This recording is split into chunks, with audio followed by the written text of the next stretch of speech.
All right, take two. So today I'm going to talk about a band that I listened to recently. I checked out one of their full albums to see if I would like them and all that. So even though they didn't totally knock my socks off, it's one of those weird sort of things where I could see myself perhaps getting a little bit more into this band. So I'm talking about the Pineapple Thief. You don't have to shred a 14-minute solo to be considered progressive rock royalty. And the Pineapple Thief kind of proved that. They're a band that's earned their place in the modern prog scene by doing something perhaps a little radical, putting emotion first before the more proggy stuff. Now, they were formed in 1999 in Somerset, England. They're the brainchild of singer, guitarist, and songwriter Bruce Sword. And from the start, Sword wasn't chasing virtuoso fireworks, he was chasing feeling. And it's not to say that more conventional prog music never has feeling or emotion or whatever. In fact, some prog bands do have some simpler songs. Like I guess Emerson, Lake, and Palmer are considered prog, and they've got a few more relatively conventional songs that aren't as all over the place or whatever you would want to call them. But I would say this band is a little bit more leaning in that direction than a lot of the other prog ones. So the sound is melancholic, cinematic, and atmospheric, and you've got some pretty standard themes for music and the arts in general. They address topics like isolation, betrayal, loss, all that fun stuff. So it's all about tension and release, intimate one moment, epic the next. And like I said, they're a band that could actually grow on you over time, like if you give them a little bit more of a chance. And that's most likely what I will find. As I said, I listened to one of their albums. I'm not really fully uh, immersed in their entire discography yet, but we'll see how much more I will get into here. So you might hear echoes of Porcupine Tree, Radiohead, or Anathema or Anathema. I've heard that word pronounced both ways. But make no mistake, the Pineapple Thief doesn't follow. They carve their own lane. And that's usually a pretty respectable path for a band or any artist to be on.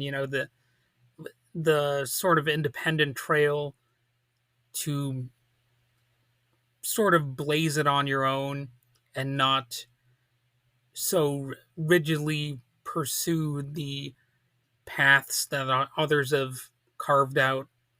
And, there's a dramatic aspect to the band. Sure, that's very common to alternative rock and prog music. And, I guess you could say a lot of music is like that in general. But, that's really one of the main ways in which they are a prog band, I would say, is that the sort of dramatic flair that they have, which is pretty common for prog music, at least in my experience. Maybe some of you would disagree sharply for some reason. I don't know, but for me, I listen to prog and I hear a lot of sort of dramatic elements and a lot of notes involved in that drama too. Don't get me wrong, but it tends to be flashy and kind of, I guess, dramatic. So I'm going to rewind for a second here and look at their discography from what I've read.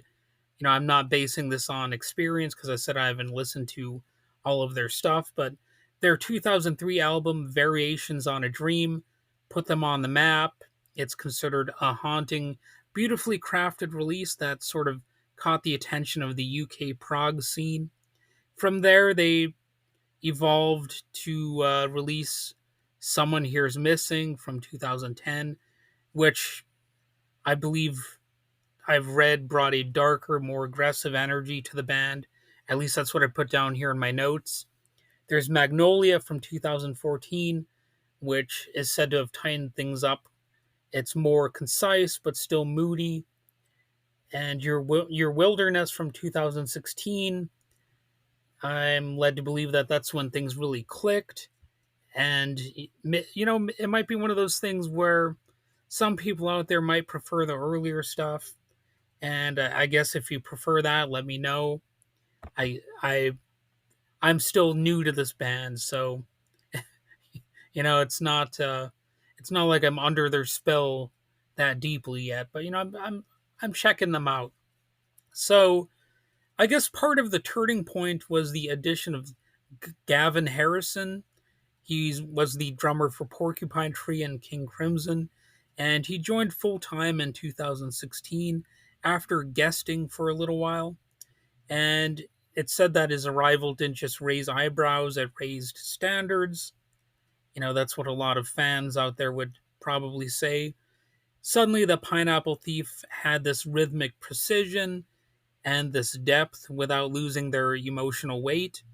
It was like it was maybe like watching some indie film suddenly shot in IMAX because you had somebody who was part of, King Crimson, one of the iconic prog bands of all time, one of the most iconic ones. So it was kind of a big deal getting him into the band. And critics noticed, fans noticed, and 2018's Dissolution was called sharp, modern, and raw, probably their most powerful musical statement. And then versions of The Truth in 2020 is said to have continued that trajectory. It's cinematic, immersive, and mature. And, you know, you might ask, well, why does this band matter? Well, because, like I said, one of the most respectable things, in my opinion, is that so much of Prague looks backward. They're obsessing over complexity for complexity's sake. Sometimes they sound stereotypically proggy, and I would say the Pineapple Thief pushes forward. They still have some of that complexity. Don't get me wrong, but they prove that you can be progressive without being pretentious. They're not just playing a lot of notes to play a lot of notes, which is what a lot of people accuse Prague of doing. And certainly I would say that about some Prague music as well. It's like how many notes can you cram into this short amount of time? And that can be impressive on some level, sure, but sometimes, the power of simplicity is just as important. And I think the best prog bands understand that. That's why, like I said, Emerson, Lake, and Palmer, they have that song, Lucky Man. A great tune. I've always defended that song. And, it's just one of my favorite sort of prog songs out there.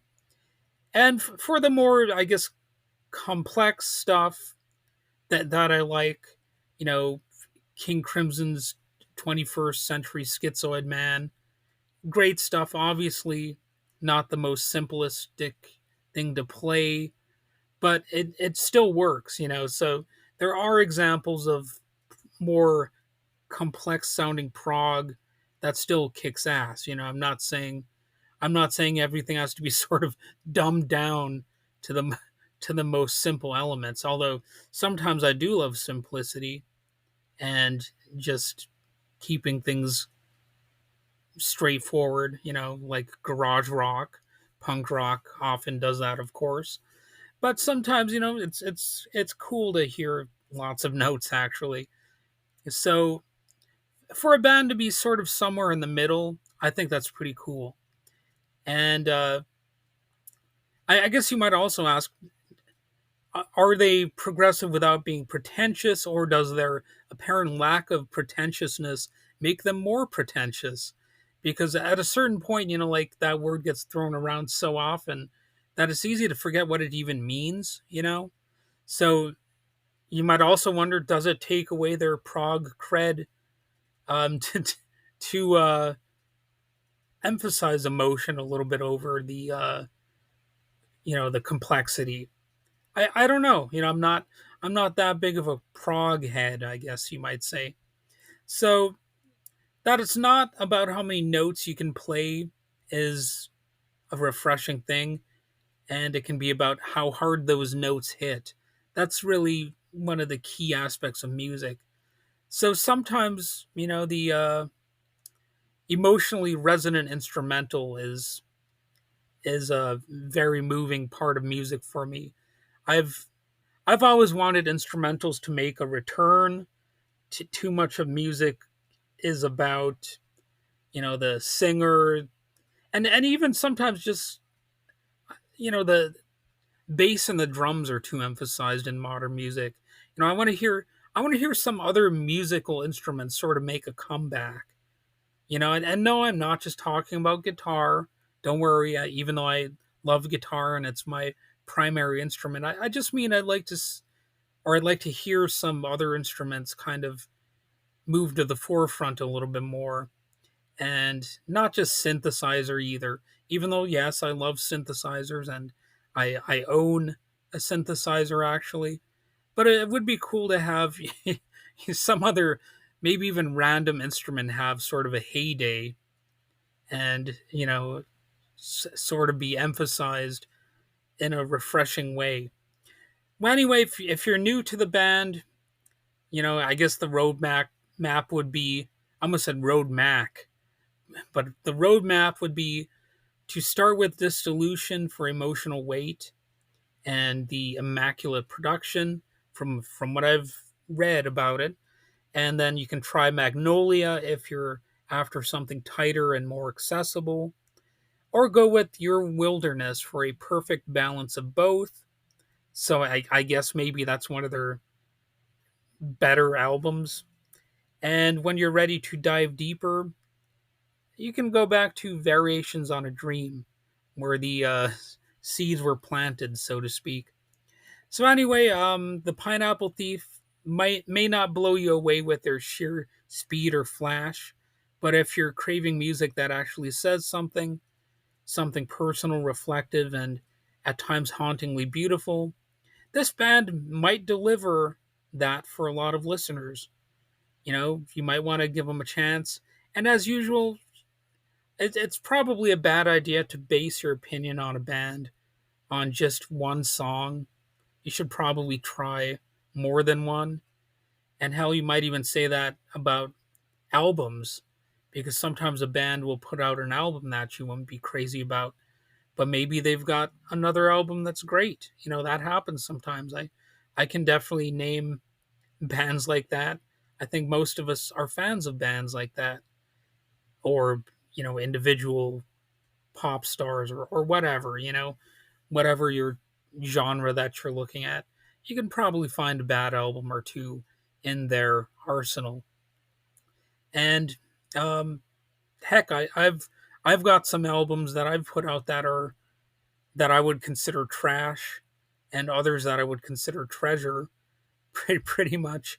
So that even applies to me personally, with my minimalist avant-garde crap that I put out there. So anyway, I've said enough.